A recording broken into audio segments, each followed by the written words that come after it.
Mariupol, dans le sud-est de l'Ukraine, est très proche de tomber. Les troupes russes ont donné aux soldats ukrainiens un ultimatum, 13h locales ce dimanche, pour se rendre.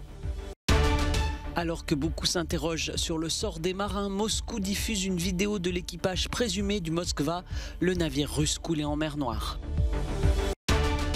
Près de 270 000 tonnes d'aide humanitaire ont déjà été acheminées en Ukraine, mais l'aide reçue par la population provient aussi de l'intérieur du pays.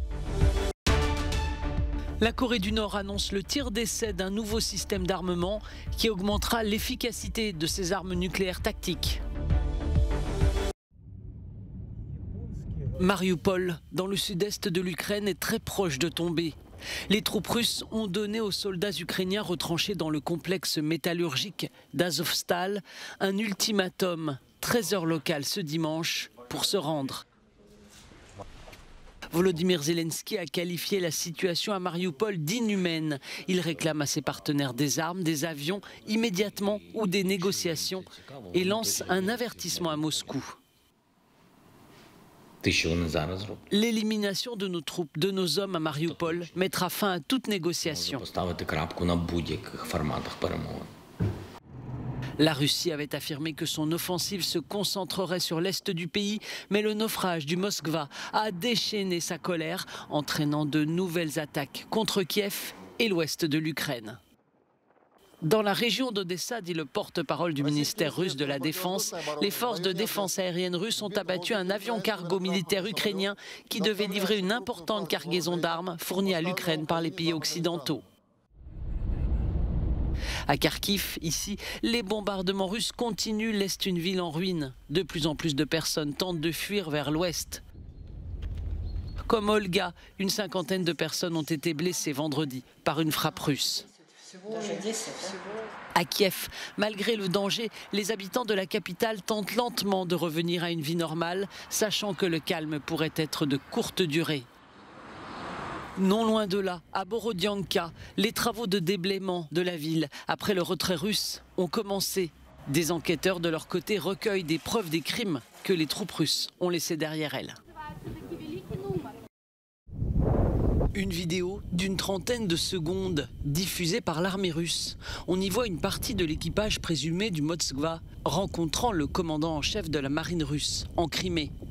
Le navire amiral de la flotte russe de la mer Noire a sombré jeudi au large de l'Ukraine. La diffusion de la vidéo intervient au moment où nombre d'experts et d'internautes s'interrogent sur le sort de l'équipage du Moskva. Il serait 500 soldats.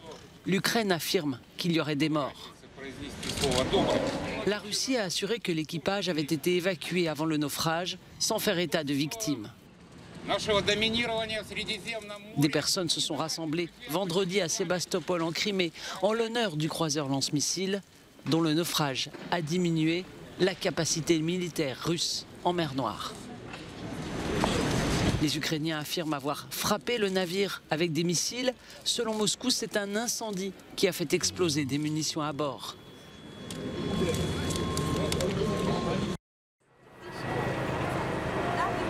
En 50 jours de guerre en Ukraine, ce sont près de 270 000 tonnes d'aide humanitaire qui ont été acheminées dans le pays. Cette habitante de Borodianka, âgée de 70 ans, ne s'imaginait pas en avoir besoin un jour pour pouvoir nourrir ses petits-enfants. Nous n'avons pas quitté la ville. On est ici à survivre comme on peut.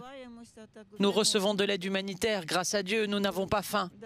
Nous sommes bien pour le moment, mais nous espérons des jours meilleurs.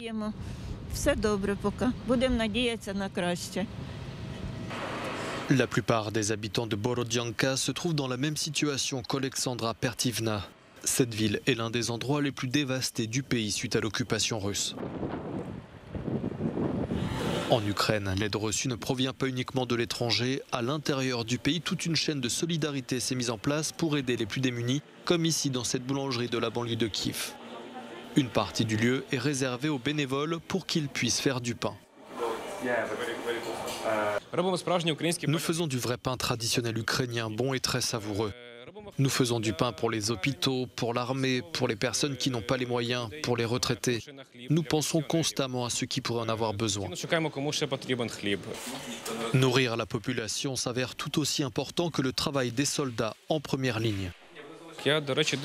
Quand vous êtes à l'arrière et que vous ne pouvez pas tenir une arme, vous cherchez à faire quelque chose d'utile.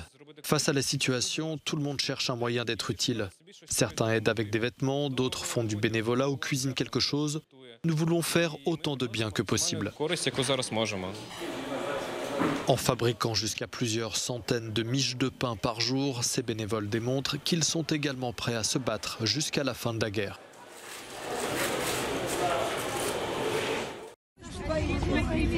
Deux manifestants solitaires contre la guerre en Ukraine ont vite été appréhendés à Khabarovsk, à l'est de la Russie. Sur leur panneau, l'un avait écrit « Je n'ai pas peur » et l'autre « Boutcha, ne croyez pas à la propagande du Kremlin ». La nouvelle législation russe punit de lourdes peines de prison ceux qui discréditent l'armée en public et rares sont ceux qui osent s'exprimer contre l'invasion de l'Ukraine. De l'autre côté du continent, à Vilnius, des manifestantes lituaniennes se sont rassemblées devant l'ambassade de Russie pour protester contre les viols et les tortures en Ukraine. La performance a duré une vingtaine de minutes et les organisateurs disent s'être inspirés d'une manifestation similaire cette semaine devant l'ambassade de Russie à Tallinn. Dans la capitale estonienne, les manifestants avaient là aussi coloré en rouge sang l'étang qui jouxte les locaux de la représentation russe de Tallinn.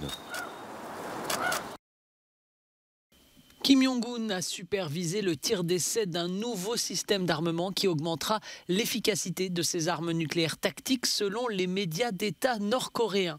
La Corée du Sud confirme avoir détecté 2 projectiles lancés tard samedi qui ont volé sur une distance de 110 km/h à 25 km d'altitude avec une vitesse d'environ Mach 4. Ce lancement est le dernier d'une série sans précédent de tests allant à l'encontre des sanctions cette année, notamment le tir d'un missile balistique intercontinental à pleine portée le mois dernier. Vendredi, la Corée du Nord a célébré les 110 ans de son dirigeant fondateur, Kim Il-sung, le grand-père du dictateur actuel, avec une immense procession publique, mais pas de défilé militaire, comme l'avaient prédit de nombreux observateurs.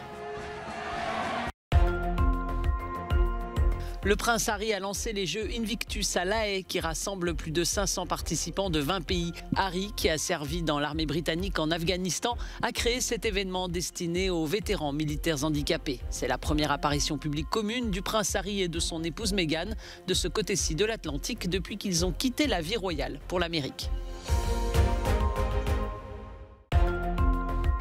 La reine du Danemark fête son 82e anniversaire à Aarhus, à 300 km de Copenhague, dans son château de Marselisborg.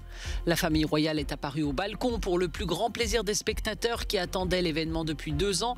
En raison de la pandémie, la cérémonie des 80 ans de la reine Margrethe, souveraine du Danemark depuis 50 ans, avait été annulée.